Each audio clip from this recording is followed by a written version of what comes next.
me reuní por primera vez con el board, con el comité de la Catedral de Cristal hace como 11 años. Me habían convocado para hacerme cargo de la iglesia hispana y recuerdo una pregunta que me hizo un pastor que estaba allí en la comisión, llamado Rick Mize. Estaba todo el board de Robert Schuller, quien era el pastor, el senior pastor de Crystal Cathedral, y yo estaba listo para responder cualquier pregunta.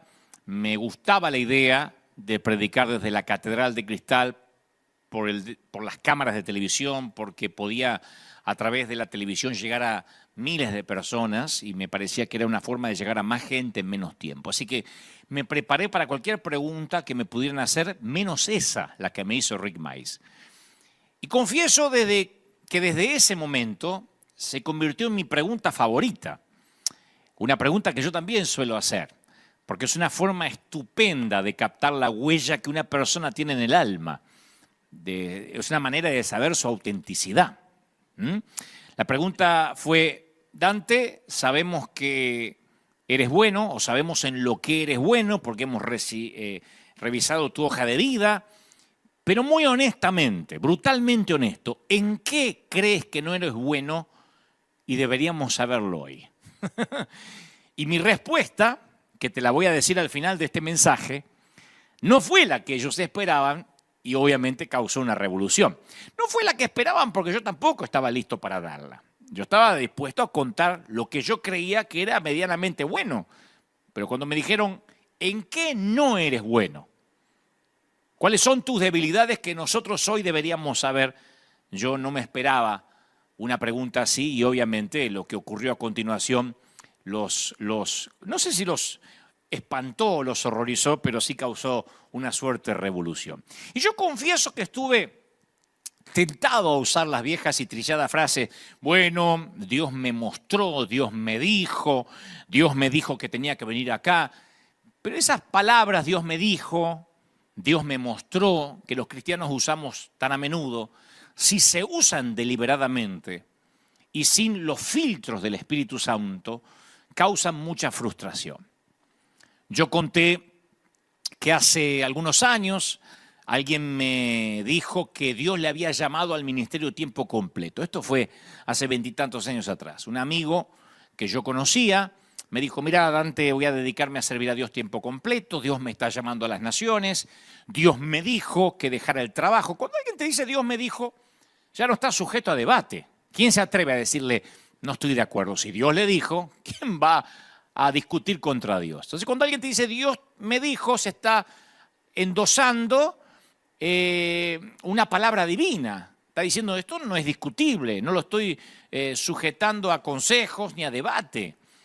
Y él me dijo, Dios me dijo que dejara el trabajo, aunque tengo que mantener a 4 hijos, no tengo otra fuente de ingreso, pero voy a vivir por la fe.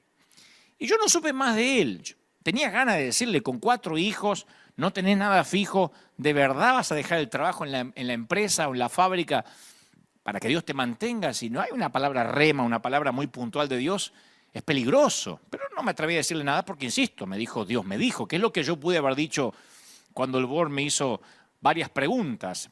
Podía haber dicho, mire, no sé en qué no soy bueno, pero Dios me dijo que tengo que estar acá. Estuve tentado a decir eso, pero no lo dije. A este muchacho me lo encontré años después.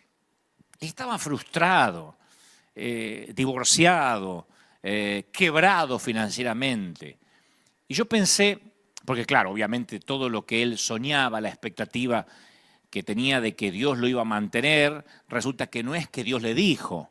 Yo podría contar decenas de casos, más que decenas, docenas de casos. No podría decirte cuántos ministerios se han perdido por esto de Dios me dijo, cuántas carreras se han frustrado, cuántas familias se han destruido, cuántas cuentas bancarias se han agotado, cuánta gente ha sido lastimada, todo en nombre de ese famoso Dios me dijo, que a veces usamos ligeramente.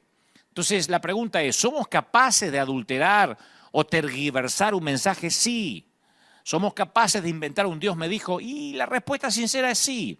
Porque escuchar la voz de Dios no es lo mismo que recibir un WhatsApp. Y los humanos a veces podemos llegar a interferir.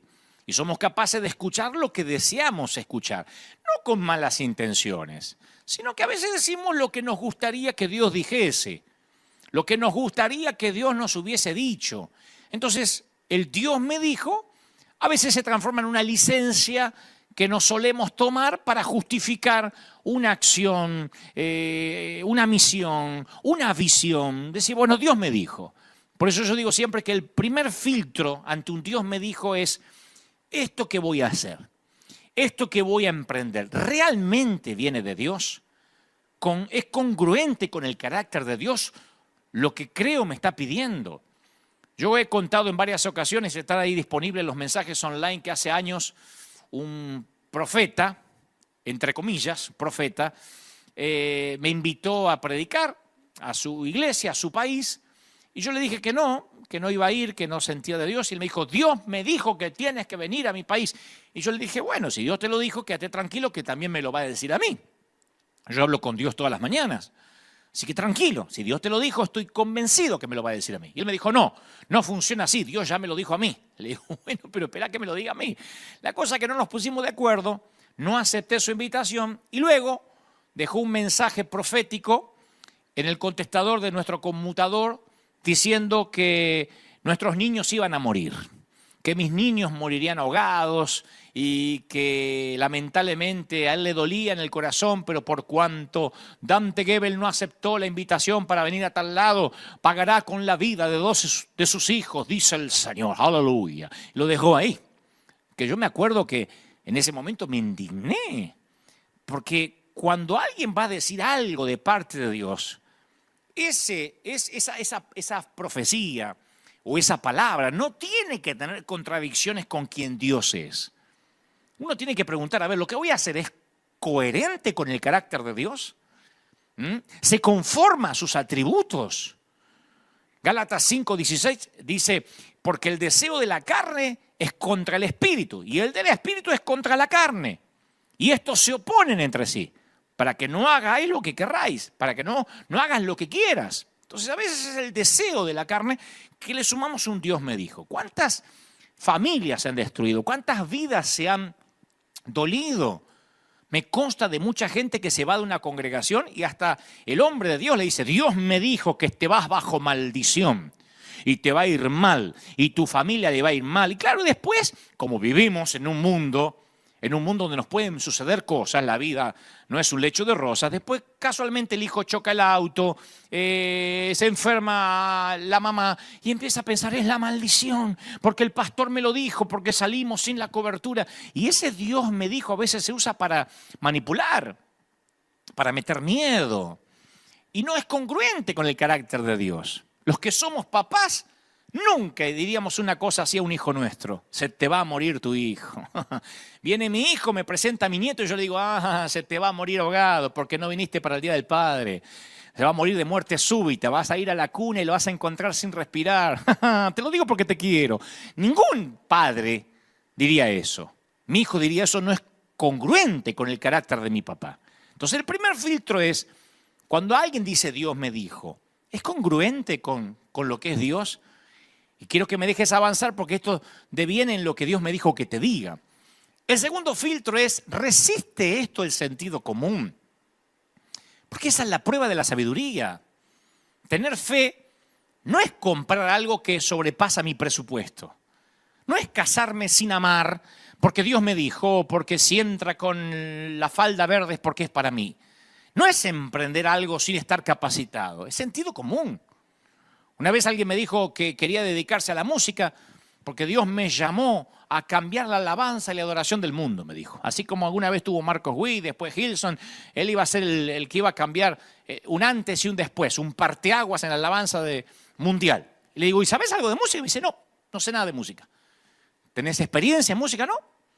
¿Cantás por lo menos cuando te bañás? No, me dice. Entonces, ¿cómo Dios te va a llamar a incursionar en un campo ajeno por completo a tu carácter, a tu educación, a tu formación, a tu experiencia? Y es ahí cuando decimos que a menos que Él trate con tu carácter, con tu educación, con tu formación y tu experiencia, no te va a usar. No podemos tomarnos del versículo, es que Dios usa burros y piedra. Sí, Dios usa burro y piedra, pero no te dejarías operar a corazón abierto por un burro. Ahí es cuando decimos que quizá algo es de Dios, pero no ahora hasta que no tengas la preparación. Así como el primer filtro es a ver si lo que tengo que hacer es congruente con el carácter de Dios, el segundo filtro es el sentido común. Y en esta misma línea de pensamiento yo quiero dejar claro esto. ¿Por qué hago esta introducción? Porque la Biblia es bien explícita respecto al pecado.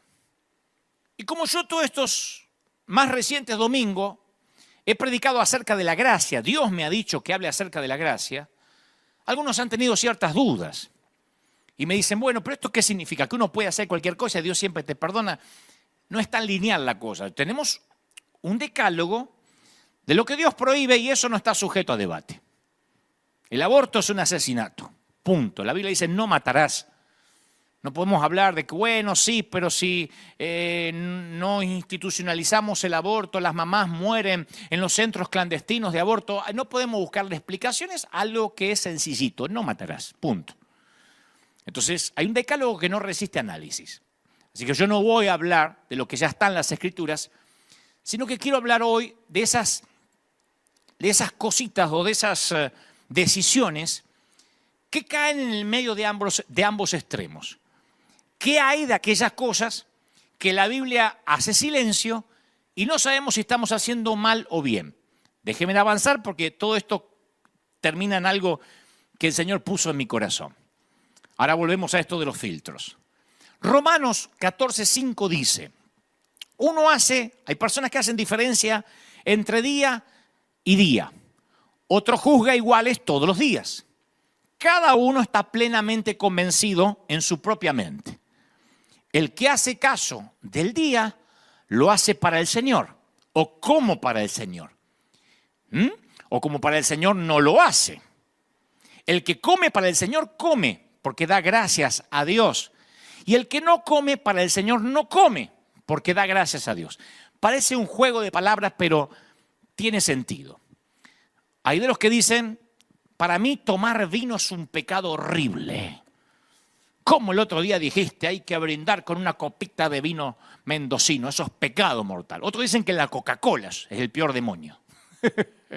Otros creen que hay ciertos personajes satánicos como los Simpsons o cualquier cosa de Disney o mirar Netflix, eso es satánico. En mis tiempos, cuando yo era pibe, muchacho, el fútbol era un pecado mortal. Era correr tras la cabeza de Satanás. Era 22 tipos pateando la cabeza del demonio. Se decía así, el que miraba fútbol no podía tomar Santa Cena, quedaba excluido de la comunión de la iglesia. La vestimenta era otro tema importantísimo. Algunos ministros hoy hasta predican en short, en chanclas. Casi es un tema cultural. A mí me gusta estar un poquito más elegante, pero es un tema cultural. Otros la música, tienen un tema con la música. ¿Qué género es pecaminoso? ¿Qué música es secular? ¿Qué música es cristiana? Si el rock lo inventó el diablo, lo inventó Dios. Entonces Romanos 14:22, Pablo le escribe a Roma y dice, ¿tienes tu fe? O sea, ¿tienes tus convicciones? Tenla para contigo, delante de Dios. No se la impongas a otros. Bienaventurado el que no se condena a sí mismo en lo que aprueba. Pero el que duda sobre lo que come o celebra es condenado, porque no lo hace con fe o no lo hace con convicción. Y todo lo que no proviene de la fe o de la convicción es pecado. O sea que, para que no nos compliquemos mucho, la Biblia contiene enseñanzas sublimes, algunas complejas, pero todas son razonables. Si a la Biblia le añadimos una pequeña porción de sentido común, el que quiere sabiduría que la pida, que Él la dará en abundancia, no hay confusión alguna. Entonces algunos dicen, pero no está en la Biblia. Eso no está en la Biblia. Mirar Netflix no está en la Biblia. ¿Qué sé yo? Otro ejemplo, comer carne argentina no está en la Biblia. Y ahí surgen un montón de frases. La Biblia no habla de la Navidad. Cuando llega el tiempo de Nochebuena y Navidad, si arman unos debates, la Biblia no habla de la Navidad. Y no puede estar todo en la Biblia. Más vale que la Biblia no dice a ciencia cierta cuándo nació Jesús. Pero como digo siempre, está bueno que el mundo occidental se ponga de acuerdo en una fecha. Como cuando adoptas un niño huérfano y no tienes la partida de nacimiento, no tienes la fecha en que nació, pero no por eso le vas a negar un cumpleaños. Se calcula más o menos cuándo pudo haber nacido el niño y se le festeja un cumpleaños con un pastelito, con una torta. Pero ese no es el día que nació, sí, pero no se le priva de celebrar el cumpleaños. Entonces uno dice, bueno, no sabemos si nació Cristo en junio, en octubre, están todos, pero es pagana la fecha, pero nos ponemos de acuerdo en recordar que un día nació Jesús, sea en diciembre o en julio. Todo no puede estar en la Biblia. La Biblia dice que también Jesús hizo muchas cosas, de las cuales si se escribieran una por una, ni aún en el mundo cabrían los libros que se habrían de escribir, dice Juan 21:25. En la Biblia no hay un texto sobre las drogas, no hay ni un solo texto sobre el tabaco. La Biblia no habla de pornografía de manera directa, de masturbación, la inclusión de género, no habla de eutanasia, pero no hace falta que lo diga de manera explícita. Tampoco dice nada acerca de celebraciones comunes y cotidianas como el Día de la Madre, el Día de la Primavera, el Día del Niño, el Día de la Independencia, fin de año, principio de año, Reyes, el Día del Amigo, el Día de Acción de Gracia, el día en que la suegra se fue de casa, qué sé yo, los cumpleaños, aniversario de bodas. Pero celebramos algunos de estos días y hacemos cosas que no aparecen en la Biblia. Por eso, insisto, necesitamos el filtro del sentido común. Hasta ahí estamos. Algunos están pensando, hoy vas a hablar de doctrina. No, todo esto es para construir, es la base para la enseñanza. Hay cosas que están en la Biblia claras y hay cosas que el sentido común hace que yo entienda. O sea, no necesito que diga la Biblia un versículo, no miraréis pornografía. Para decir, pero no está, así que puedo mirar. Pero es lógico. La Biblia habla de las impurezas, habla de los deseos perversos, habla de lo que entra, de lo que contamina al hombre. O sea, el sentido común me hace devenir en que la pornografía es nociva. No necesito que haya un versículo puntual, que sea un pecado capital necesariamente para que yo me atenga a él. ¿Me explico? Y también hay días comunes, como el cumpleaños, como el Día de la Mamá, que no me hace mundano celebrar el Día de la Mamá. Mamá, ¿qué nos decía? Todos los días son días de la madre. Acordate todos los días de obedecerme y yo voy a ser feliz. Pero le encantaba el regalito al Día de la Mamá y no por eso nos agarraba un demonio. O sea, no podemos transformarnos en legalistas de qué está ahí, qué no está ahí y no movernos de manera lineal. Esta es la base de la enseñanza. Ciertas leyes levíticas eran necesarias en Israel porque eran un pueblo de esclavos. Cuando salieron de Egipto necesitaban leyes de higiene, de salubridad, de moral, leyes sociales, leyes familiares. Hay cosas que parecen hasta infantiles cuando uno las lee, pero eran esclavos que no tenían esas leyes. Leyes de convivencia. Esas leyes ceremoniales hasta se consideraba a la mujer que tenía su periodo femenino como inmunda y debía apartarse de la casa, de la cama, a donde se sentaba quedaba inmundo, quedaba contaminado. Era una cuestión de higiene. No habían los implementos que hoy las mujeres pueden contar de higiene, de asepsia. Entonces, el Señor hasta les enseñó a cómo vivir en ese periodo del desierto, cómo cuidarse de alimentos que les podían hacer mal. Hoy decir esto de una dama es una ofensa. Pero siempre es más fácil confeccionar una lista de reglas. Tomar la Biblia literal y ahí nace el legalismo. Como dijimos estos domingos, cumple las reglas, eres espiritual. No cumple las reglas, eres carnal. Entonces no podemos decir, ahora retomo lo que dije al principio, me dijo Dios, porque así está en la palabra y esto no cambia. De manera literal, porque para eso Dios nos da varios filtros. No podemos decir, Dios me dijo, acá lo dice y esa es la única verdad. Sí, técnicamente esta es la verdad, pero también aquí habla Satanás. Cuando le dice, si postrado me adorares, esas son palabras de Satanás y están en la Biblia. Aquí hay gente que duda, aquí hay gente que maldice. Si yo tomo la Biblia de manera natural, de manera lineal, significa de que a veces puedo tener hasta licencia de hacer algo incorrecto si no lo hago a través del filtro del Espíritu Santo. El primer filtro es, ¿realmente esto viene de Dios? Lo decíamos recién, ¿esto es congruente con el carácter de Dios? ¿Dios va a decir que se te mueran tus hijos porque no aceptaste una invitación? El segundo filtro es, ¿resiste el sentido común? ¿Dios me va a pedir que yo me lance por fe y deje un trabajo? ¿Dios me va a pedir que abandone una empresa para dedicarme a vivir por fe y que me mantengan y vivir de las ofrendas? No digo que eso necesariamente esté mal, pero ¿realmente Dios va a pedir Si tienes que pagar una cuota el mes que viene, que dejes de pagar. Hay un sentido común. No es falta de fe. Otro filtro, ¿esto me conviene? Todas las cosas me son lícitas, pero no todas me conviene, dice 1 Corintios 6:12. El término griego para conviene es para mi ventaja. Si algo no me da ventaja en mi vida espiritual, no me conviene. Entonces, mi vida espiritual se reforzará tomando esta decisión. ¿Esta decisión va a fomentar mi integridad? ¿Es conveniente para mi crecimiento, para mi santidad?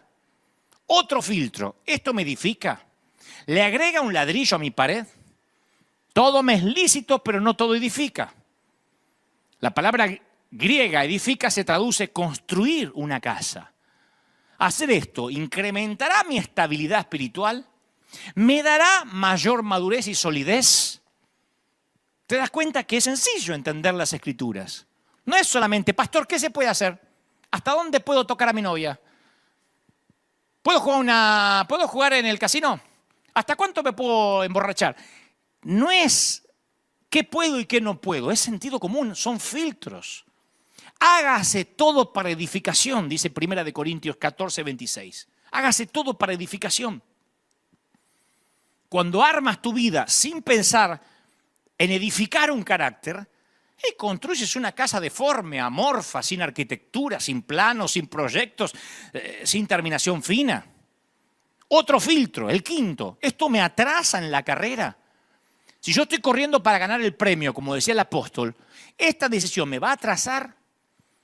El escritor a los Hebreos dice, despojándonos de todo peso y del pecado que nos asedia, corramos la carrera que tenemos por delante, puestos los ojos en Jesús. Despojémonos de todo peso y de pecado. Yo no me había dado cuenta que aquí el escritor hace énfasis en que una cosa es el peso y otra cosa es el pecado. La palabra griega para peso es bulto, bolso, maleta, valija. Hay un nivel de nuestra vida espiritual donde tu gran problema no es el pecado, sino los bultos inútiles que te distraen de tus prioridades. Imagínate un deportista que entra en competencia, mañana tiene que competir, correr los 1000 metros llanos, lo que sea. El día anterior se emborracha, trasnocha, come como un condenado. Es un tipo que pecó, no va a poder correr el otro día de la resaca. Pero imagina a otro que se entrena, se acuesta temprano, bebe solo agua, come verdurita, pero cuando sale a correr con bota y un abrigo de lana. ¿Cómo se llama eso? Estupidez. Tiene una carga innecesaria, no pecó, pero tiene carga. Entonces, dice el escritor, despojate del pecado, es lo más sencillo. Después hay que despojarse del peso. Y el peso son cosas innecesarias. El sexto filtro, esto me domina. Todas las cosas me son lícitas, pero yo no me voy a dejar dominar por ninguna. A mí me impresiona la gente que es dominada por cosas. Yo conozco gente que no puede despegarse del celular un segundo. He visto acá en la propia congregación o donde he ido a predicar gente que en pleno mensaje tiene que contestar o escribir. Estoy en la iglesia, después te llamo, carita. Como si fueran jefe de Estado y están recibiendo el estatus del Pentágono. No pueden esperar, no pueden desconectarse. Otros no pueden dominar su adicción a viajar. Conozco ministros que necesitan escapar a alguna parte, inventarse un viaje ministerial porque los viajes los dominan. Si no están en un hotel o viajando, se siente que no pueden respirar. Otros no pueden prescindir del vino. Si no hay vino en la mesa, dejan que la comida se enfríe y salen corriendo a buscar vino. No dicen, bueno, no hay vino, tomo otra cosa. Si no hay vino, se endemonian. Se manifiestan. Otros en Argentina no pueden prescindir del mate. Y yo sé que están diciendo, pero el mate es pecado. No, seamos lineales. Se trata de qué me domina. ¿Puedo prescindir? ¿Puedo prescindir de eso? Bueno, me gusta tomar café. Y si no hay café, me agarra el ataque de pánico, me cambia el carácter, se me vuela la paloma y me bajan los buitres. ¿O puedo prescindir?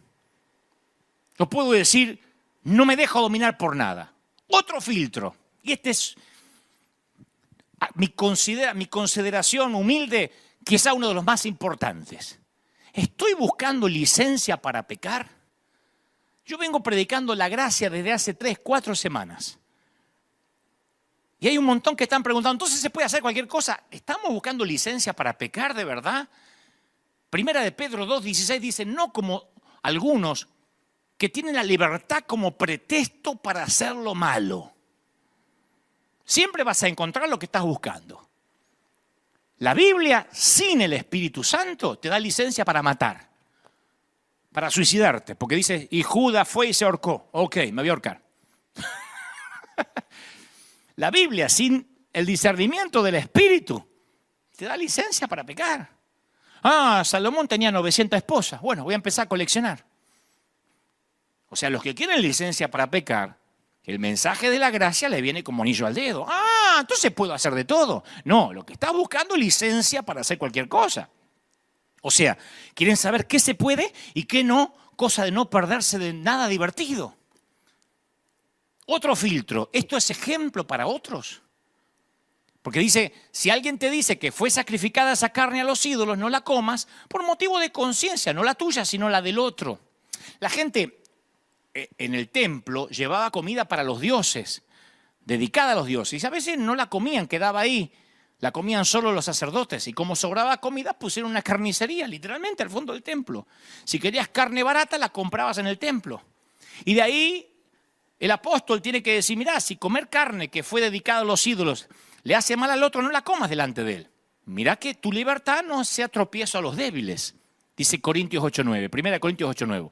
Pero cuidado, porque aquí siempre aparecen los que se aprenden un solo versiculito y se olvidan del resto de las escrituras. Yo los llamo los monoversículos. Que viven toda la vida con un solo versículo. Uno que les reconviene y van con ese versículo como bandera. No ven toda la escritura. Agarran uno que les conviene y no los movés de ahí. Son los que por lo general te dicen, el diezmo está en el Viejo Testamento, está en Malaquías. Son los primeros que aprenden. Entonces no necesitas un versiculito para justificar tu desobediencia. Desobedece y punto. Vos te perdés la bendición. Los tacaños se aferran a, cuando des limosna, que no sepa tu izquierda lo que da tu derecha. A mí me llenan, cuando ponemos lo que hacemos por América Latina, que amueblamos, hay un montón que se saben ese versiculito. Algunos ni saben dónde está. Que tu mano derecha no sepa o tu izquierda no sepa lo de tu derecha. ¿Qué es la excusa para no dar? Para opinar sentado frente a un monitor. Pero se aprendieron el versiculito cuando están hablando de limosna, no de solidaridad, no de dar con generosidad. Los miedosos se aprenden otro. Hay que estar sujeto a las autoridades. Se aprenden eso. Aunque el resto de la Biblia muestra que los discípulos se hacían matar cuando un gobernante prohibía lo que Dios ordenaba u ordenaba lo que Dios prohibía. Pero se agarran del versículo, hay que obedecer para no correr riesgo. Y los fariseos aprenden el no hagas tropezar al débil. El débil no va a caer de la fe porque te pongas una camiseta de Homero Simpson. El que se va a enfurecer es el fariseo. Una cosa es hacer tropezar al débil, al neófito. Otra cosa es querer agradar al fariseo, cosa que jamás vamos a lograr, porque el fariseo siempre está buscando una excusa para crucificar al Mesías. Ya te condenaron en su mente, están buscando solamente evidencia. Necesitan tirar su piedra diaria antes de irse a dormir. ¿Me explico? Ahora sí, al meollo de este mensaje. Pero si yo no hago toda esta introducción y pongo esta base, después surgen las preguntas. Pero no dice la Biblia, pero no dice Romanos, pero no dice Hebreos. Por eso esto es necesario, con esta base, esto es lo que queremos construir y considero Dios me dijo que te diga. Con esta base, no sé si doctrinal, pero escritural, Biblia pura. La ley ceremonial de Levítico prohibía comer carne de varios animales por ser catalogados animales inmundos. Entonces un día Pedro tiene una visión. Hechos 10, literalmente Hechos 10, dice que tuvo gran hambre Pedro y quiso comer. Y mientras le preparaban algo, andá a saber si le preparaban un asado argentino con chichulines, con choricito, qué sé yo, le sobrevino un éxtasis. Y entonces ve un cielo abierto, Pedro, y vio que descendía algo semejante a un gran lienzo, como una sábana. Atado en las 4 puntas, era bajado a la tierra. Una sábana, un lienzo. Cuando lo mira, se da cuenta que arriba de la sábana había cuadrúpedos terrestres reptiles y aves del cielo. Y le vino una voz y le dice, levántate Pedro, mata y come. ¿Tenés hambre? Ahí tenés. Y Pedro dijo, no, de ninguna manera. Yo no como cosa inmunda, ni la he comido jamás. Pedro era un estricto guardador de esas ordenanzas. Volvió la voz a Pedro, la segunda vez. Lo que Dios limpió, no lo llames común. Esto 3 veces pasó. Para Pedro, como todo judío de Palestina, esas comidas eran tabú, abominables incluso. Si durante el transcurso del día, ponele, Pedro tocaba un insecto muerto, se tenía que lavar las manos, la ropa, y quedaba impuro hasta el atardecer y no podía visitar el templo en ese día. Suponete que caía una araña del techo a una cazuela de barro, al plato, tenía que tirar todo lo que ésta tenía dentro, la comida, y de hacerla desaparecer. Ahora esos animales de contrabando descendían en una sábana en su techo, mientras que una voz le decía, levántate, mata y come. ¿Qué hace Pedro? Le recordó sus propias reglas a Dios. Dijo, esto es trampa. Es como que un policía te diga, pasa semáforo rojo. Uno dice, ¿estás seguro? Esto es trampa. Por supuesto que no, dice Pedro. Nunca he comido nada impuro ni incierto. Y la voz le replicó, no llames impuro nada que Dios haya hecho puro. La escena se repitió 2 veces más. Entonces Pedro, estremecido en lo profundo de su ser, desciende por la escalera y se pega otra sacudida. Un grupo de gentiles inmundos que querían unirse al grupo de seguidores de Jesús. Los ungidos menos pensados. Uno diría, ¿pero por qué Dios se contradice? No se contradice, Dios es el que había dado esta ley levítica y ahora dice, lo limpié. Él es Dios.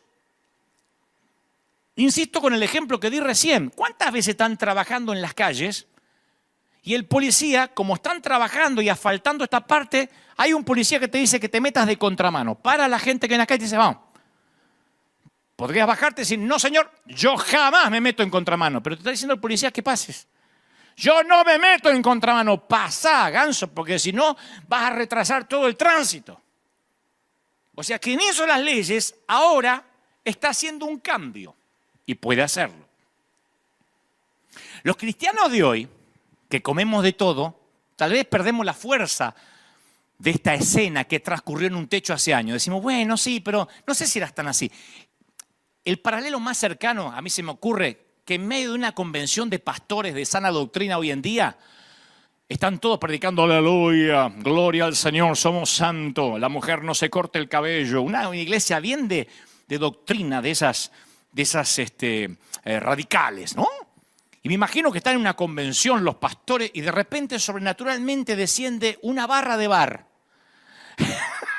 Es un ejemplo. Un ejemplo, no diga aleluya, los que están buscando licencia para pecar. Es un ejemplo. Desciende una barra de bar y hay una voz del cielo que dice a los astemios, beban, a chupar, dice el Señor. ¿Cómo? ¿Qué diría la gente? ¿Qué dirían los pastores? ¡No! Jamás hemos bebido. Esa es la reacción de Pedro. Por supuesto que no, Señor. Ese era el tipo de convicción que tenía Pedro contra las comidas impuras. Me dijo, me estás haciendo una trampa. ¿Dónde está la cámara oculta? En cuanto agarre uno de estos bichos, me quita el apostolado. Cuando Pedro, bajo presión, acepta visitar la casa de un centurión romano, se presenta a sí mismo diciendo, ustedes saben qué abominable es para un varón judío juntarse con un extranjero. Abominable. Él estaba haciendo esa concesión después de que perdió la discusión con Dios en el techo de la casa. Y Pedro después continúa, pero bueno, tragando saliva, pero bueno, Dios me mostró que a ningún hombre hay que llamarlo común o inmundo, porque entendió la metáfora. Se estaba produciendo una revolución de la gracia. Una revolución que apenas Pedro comprendía. Y los fariseos habían establecido normas precisas para permanecer limpio. Nunca entrar a la casa de un gentil, nunca comer con pecadores, no hacer trabajo alguno en sábado, lavarse la mano 7 veces antes de comer. Y cuando cuando se empieza a correr el rumor de que Jesús podría ser el Mesías tan esperado, los judíos estaban escandalizados. No solo eso, Jesús había pasado deliberadamente a territorio gentil. Había hablado y se había relacionado con gentiles. Había elogiado a un centurión romano por tener más fe que nadie en Israel, ¿te imaginas? Este centurión tiene más fe que todos los judíos. Los liquidó. Se ofreció a entrar en la casa del centurión para sanar a su siervo. Después vemos a Jesús tocado por una mujer que tiene una hemorragia hace 12 años, un problema femenino que le impedía que adorara a Dios, que le causaba gran vergüenza y que los fariseos enseñaban que esas enfermedades femeninas eran causadas a raíz del pecado de la mujer. Jesús los contradijo directamente. Desde aquel lugar Jesús se dirige al hogar de un gobernante de la sinagoga cuya hija acababa de morir. O sea que ya estaba inmundo porque lo había tocado una mujer con flujo. Y ahora inmundo como estaba, entra a una recámara y toca un cadáver. Diríamos en Argentina, sobre llovido mojado. Las leyes de Levítico protegían contra el contagio. El contacto con una persona enferma, con un gentil, con un cadáver, con ciertos tipos de animales. Incluso el moho, los hongos podían contaminar a una persona. Y Jesús revirtió el proceso. En lugar de contaminarse, Él fue el que afectaba positivamente a la otra persona. Y fue mucho más allá. Le dio ministerios a los inmundos. Comisionó al ungido menos pensado. Y ahora me voy a detener por lo menos en dos. Toda la semana, bueno, no toda la semana, cuando publiqué el título decían, va a hablar de David, va a hablar de quién es el ungido menos pensado. Voy a hablar de dos que el Señor ungió, dos inmundos, para los ojos de todos. ¿Y por qué hice toda esta introducción al principio de Dios me dijo cuáles son los filtros?